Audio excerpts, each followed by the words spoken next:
Komið heil og sæl og verið velkomin í föstudagsþáttinn. Ágústmánuður held ég að mér sé óhætt að segja sé eitt skemmtilegasti mánuðurinn til að vera hérna í Eyjafirði. Því það endalaust mikið að vera og við ætlum að fjalla hluta af því hérna í föstudagsþættinum í dag. Það ein með öllu helgina. Helgin þar á eftir náttúrulega líka risastór handviðshátíðin á Hrafnagili og fiskidagurinn mikli á Dalvík. En helgina líka síldarævintýri á Siglufirði, sæludagar í Hörgársveit og síðan þetta framundan berjadagar í Ólafsfirði eftir handviðshátíð og fiskidag. Og við ætlum að byrja á því að tala berjadagana sem hátíðarhöld sem hafa svona hægt og örugglega orðið svona aðeins viðameiri verið velkomnar, stelpur. Takk fyrir. Takk fyrir. Vil ég kannski bara segja mér aðeins frá þessari hátíð. Hvað eru berjadagar í Ólafsfirði? Þau svona klassískt músíkhátíð sem hugsað fyrir alla aldurshópa. Og alltaf lagt áhersla líka fyrir unga fólki að rækta svona músíkaáhugi og skapa sjálfur og taka þátt. Så oftast að koma ýmis fram svona tónlistasmiðjur. Það var, ég man ekki hennar nafni, hún jazz tónlistakona íslenskt. Hún var með svona tónlistasmiðjun, var mjög flottar tónleikar eftir þetta. Og núna þessa skipti rap. Já. Rapsmiðjur. Krakkar getur koma að hlusta og svo bara kynnast með ferlið hvernig að búa til rappið, íslenskt rapp. Svo en jú svona stórum stíl þetta, svona klassískt músíkhátíð fyrir alla. Og það rætur fara svolítið langt í tíman. Fyrsta hátíð var 1999 og skipuleggjendur voru Örn Magnússon og Sigurðsveit Magnússon. Þetta búin að vera svona gegnum árum svona þeirra eins og svona fjölskylduhátíð. Þau voru alveg með þetta fram í 2011. Svo tóku yfir Sigurðsveit og dóttir hans Diljá. Og núna frá 2014 svo Ólaf Sigurðsveit sem framkvæmdastjóri. En þetta hátíð að leggja svona flott, svona fallegt blæ yfir Ólafsfjörður. Klassísk músík og listamenn að koma alltaf ágúst og svo svona listamannabrún stundum heima í okkur og svo alltaf, þetta alltaf svo einhvern veginn svona hátíðlegt og flott og fallegt. Og berjadagar, það náttúrulega tilvísin í að þá eru berin okkar að verða tilbúin og man nú eftir því að það farið ansi mikið í berjamóin í Ólafsfirði. En það nú kannski hægt að gera bara það á milli hátíðar dagskrárliða. En ef myndi segja okkur aðeins frá dagskráni í ár, þetta ef við líka tökum fram hvenær, þetta sem sagt helgina eftir... Þetta helgina eftir fiskidagar. Já. Og byrjaði hérna á 5. degi og svo fram yfir helgina. Já. Og það vita ýmsar liðir að dagskrá.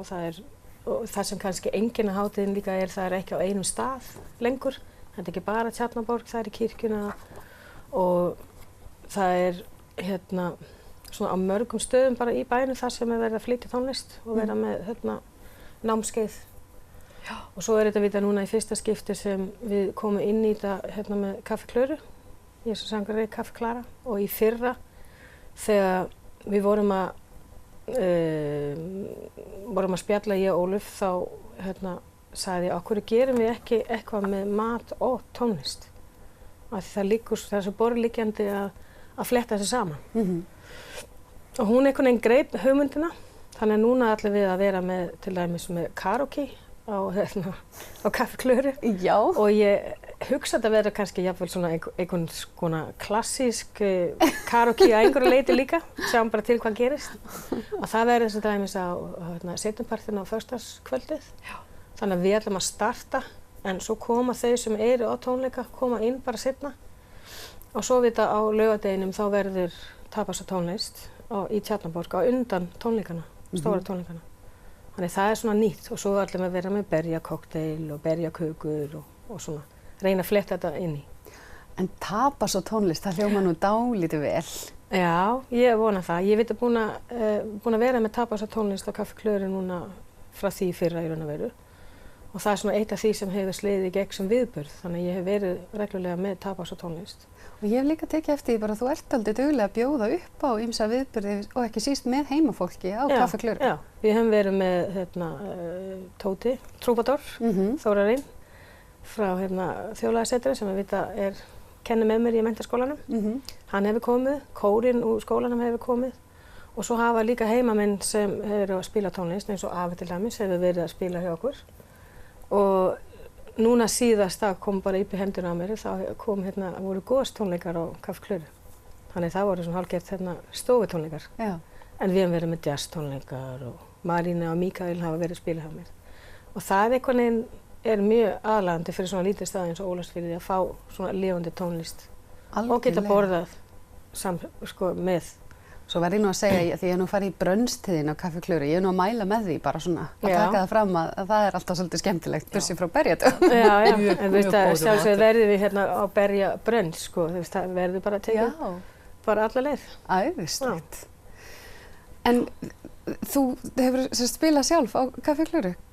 Já, ég tónlistakennari og organisti á Ólafsfirði og ég náttúrulega hámenntaður harmoníkuleikari. Það að vera að nýta ævileika og þetta mjög alveg frábært framkvæmd sem Ida að gera, akkurat bjóða fólk í bænum að koma fram og njóta sig.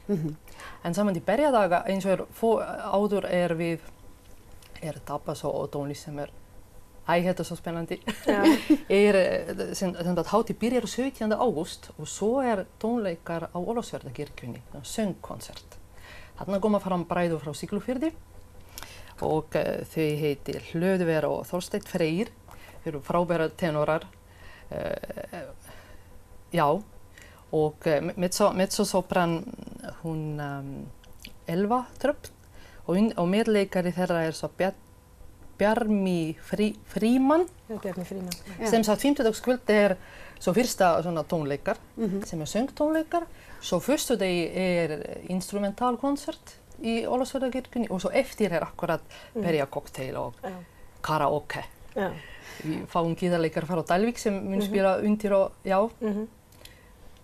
Má ég spyrja ykkur, hvaðan komuð þið til Ólafsfjarðar? Hvað búin að búa lengi þar og hvernig kom það til að þið, bara eru þar og ég sé það nú bara augunum á okkur hvað ykkur þykir vænt Ólafsfjörð? Jó, akkurat það væru útlendingar að koma að kynna. Ég flutti til Íslands 2002 og var fyrst í Þórshöfn. Já. Þetta var yndislegt tími. Og svo flutti til Ólafsfjarðar frá 2004 og búin að vera hingað til. Áætlun var að vera bara 2 vikur og fara heim, bara búið. Og hvert heimalandið? Ég á heima á Íslandi. Það náttúrulega margir tónlistamenn eru frá Íslandi sem fólk þekkir sennilega. Nákvæmlega. En þitt, hvað erfitt kannski að segja, hvað heimaland og hvað ekki heimaland? Já, ég hef búin að búa svo lengi á Íslandi. Já, nákvæmlega. Ég flutti til Íslands í 88 og ég hálf dönsk og hálf hollensk og alveg upp á Spáni. Já, skemmtilegur kokteil. Þannig að heimalandi mitt þannig sé þetta Ísland, ég búin að búa hérna svo lengi. En svona örlítið að lokum, hvað það, að því að stundum sagt glöggt gekkst augað, að eitthvað hefur fengið ykkur til þess að vera áfram í Ólafsfirði. Hvað það og þá við bæjarfélagið og kannski hátíðina og svona stemminguna sem að fær ykkur til þess að langa til þess að vera? Fyrir mig persónulega náttúrulega mjög krefjandi starf. Vera tónlistakennari, vera organisti, vera kórstjóri, spila. Þetta svona alltaf á sama stað og samt líka annar staðar. Það eitthvað. Þetta kannski svo ekkert ósvipað það sem að vera að segja. Það vita það að ef þú hefur orku og vilja til þá eru mörg verkefni fyrir hendi og það gaman að fá að taka þátt í fullt af verkefni. Það margir sem segja á minni stöðum þá færðu að hafa fleiri hatta. Já. Þú þarft ekki að vera eitthvað eitt. Nei, maður þarf ekki að vera eitt og það kannski að nota tækifærið og eins og ég kenni við þetta í menntaskólan en svo ég líka með Kaffi Klöru að einhvern veginn að fá, grípa tækifærið og byggja eitthvað upp. Já. Og svo mér finnst bara mjög gott að vera í Ólafsfirði. Það bara skemmtilegt fólk og Ég alveg sammála, einhvern veginn, þessi bæ að bjóða svo mikið og þú getur framkvæmda sjálfar sér svo mörgum svíðum. Akkurat en vilja til staðar svo bara alltaf í boði. Já. Það hægt að sjá berjadaga á Facebook til þess að sjá dagskrána og til þess að kynna sér betur og það mega náttúrulega allir koma og taka þátt. Já, allir eru velkomin og ég sjálf mjög spennt, það svolítið öðruvísi þetta ár, akkurat tengt með tapas og laugardagskvöld, svona suðrænt músík og matur og vínsmekkun og allt þetta. Og náttúrulega á sunnudegi eins og alltaf berjamessa klukkan 11 og eftir svo göngutúr að tína ber. Já, auðvitað. Yndislegt, það ekki hægt að enda berjadaga öðruvísi. Takk fyrir komuna og góða skemmtun á berjadögum.